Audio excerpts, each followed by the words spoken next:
52, votre podcast. Merci de vous abonner à notre chaîne sur YouTube, également à notre page Facebook. On part ça, le bombardier élève. Aujourd'hui, on va remettre les pendules à l'heure concernant la guerre actuellement et entre les guerres commerciales entre les États-Unis et le Canada. Souvent, on est David contre Goliath. Le Canada est tout petit, 37 millions comparativement aux États-Unis, 400 millions et plus. On a un président américain qui est un un homme plutôt irrévérencieux, impoli et assez direct, merci, par rapport à Justin Trudeau, qui pourrait être vraiment là, un homme qui coordonne des CPE.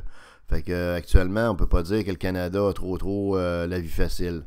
Maintenant, ce qu'on a fait, on a trouvé plusieurs éléments qui montrent que dans toute l'histoire de ces deux pays-là, le Canada a le dessus sur les États-Unis. Alors, on va vous donner des arguments quand vous avez des discussions sur ce qui fait que le Canada est supérieur aux États-Unis, même si on est plus petit. Ça ne veut pas dire qu'on n'est pas plus grand comme peuple. Et en voici la démonstration. Premièrement, le Canada a combattu les nazis de Hitler bien avant les États-Unis. Le Canada était déjà en guerre contre envoyait des soldats pour combattre les nazis. Les Américains, eux, se sont réveillés seulement en 1941. Jusque-là, l'Allemagne nazie faisait des films à Hollywood. Et surtout, tenez-vous bien, Ford Motor, la compagnie GM, faisait des trucks de guerre pour la gang à Hitler. OK? Fait que c'était assez spécial, merci. Pendant ce temps-là, le Canada, lui, était déjà en guerre contre l'Allemagne nazie. Parce qu'il voyait bien qu'Hitler était complètement fou, ce que les Américains ont tardé à voir. Ça a pris aussi, comme vous le savez, des lettres et des lettres et des lettres et des lettres et des représentations des Britanniques sous Winston Churchill de façon répétée pour demander aux États-Unis de venir s'impliquer dans la guerre parce qu'ils ne voulaient pas le faire. Carrément pas. Ils ne voyaient pas autant que ça un problème avec Hitler, eux autres, ce cher Adolphe. Eh bien, voilà, numéro 1, Canada 1, États-Unis 0. Deuxième facteur, le Canada n'a pas eu de guerre civile comme les États-Unis. Les États-Unis ont eu une guerre brutale, sanglante, une guerre de sécession, qui a finalement amené la création des États-Unis qu'on connaît aujourd'hui suite à la victoire du Nord sur le Sud. Mais le Canada, à part des petites rébellions, là, comme il y a eu une petite rébellion à un moment donné en 1869 là, qui a tué une personne. Il ne s'est pas vraiment passé. Il y a un mouvement indépendantiste ici au Québec. Il n'y a pas eu de bataille puis de guerre sanglante ou quoi que ce soit ici au Canada. C'est pas dans la culture comme telle. Fait que par contre, si vous allez aux États-Unis, vous allez avoir des champs de bataille où il y a eu vraiment là, des carnages, là, notamment à Gettysburg, là, en Pennsylvanie. En 1837, il y a eu des batailles absolument sanglantes et d'une brutalité remarquable. Et il y avait évidemment beaucoup de Noirs là-dedans. C'est que sous-jacent à la guerre civile, il y avait une guerre ethnique. Donc, deuxièmement, 2-0 pour le Canada, pas de guerre civile. Troisièmement, nous autres, au Canada, on n'a pas eu d'esclavage comme aux États-Unis. Alors, comme vous le savez, aux États-Unis, il y a eu une période historique très importante d'esclaves.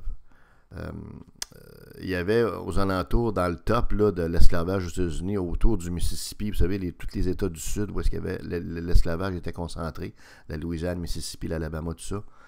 Il y avait 440 000 esclaves, comparativement à une population qui était libre là, de 354 000 personnes.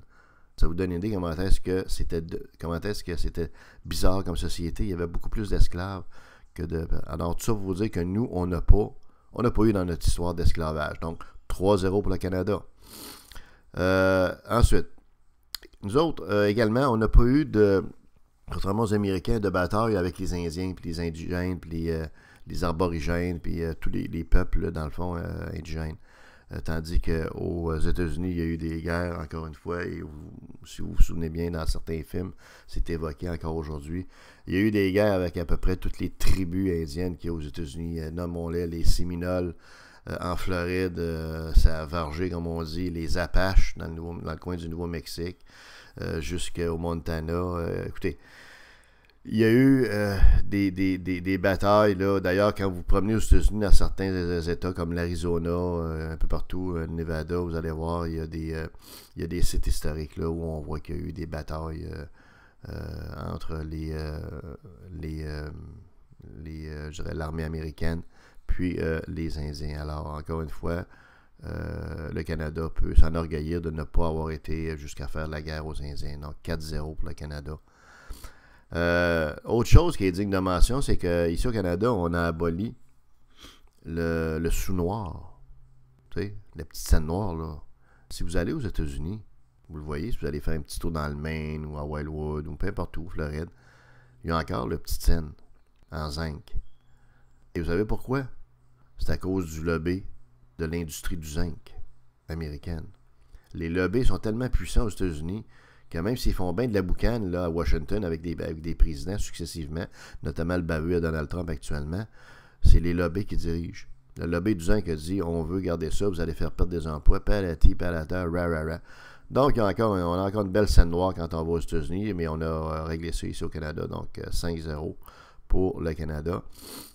Ce qu'il faut voir également, c'est que la création du Canada en 1867 s'est faite de façon très, très pacifique.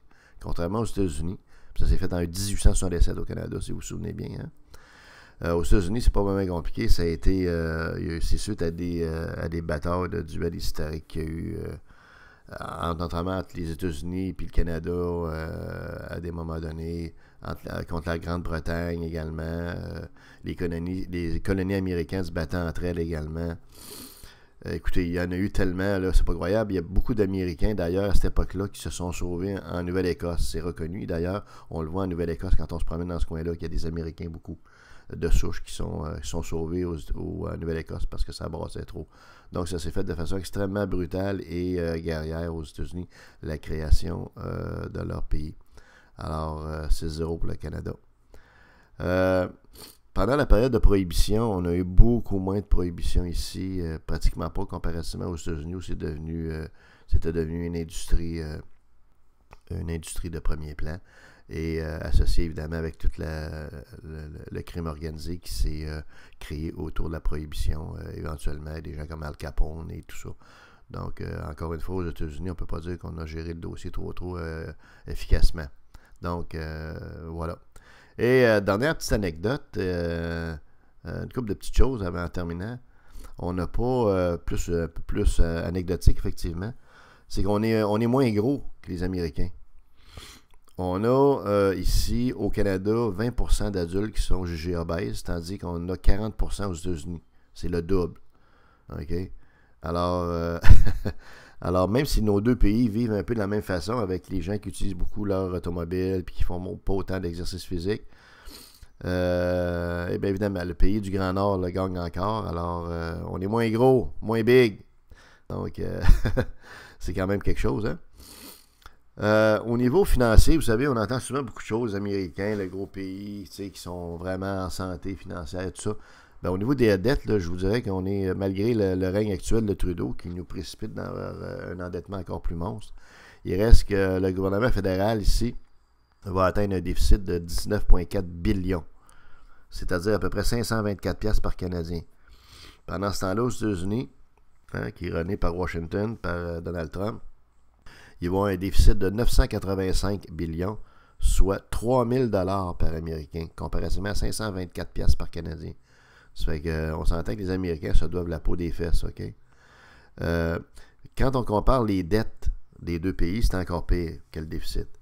La dette per capita d'un Canadien actuellement est de 17 800$. Si un bébé canadien naît, il doit 17 800$, tandis qu'aux États-Unis, c'est 64 500$. Donc, vous savez, c'est pas des chiffres qui sortent très souvent, mais comme vous voyez, même au niveau financier, on bat les Américains, qu'on n'a rien vraiment à leur envier, puis il devrait peut-être regarder un petit peu plus comment on fait les choses ici dans le Nord.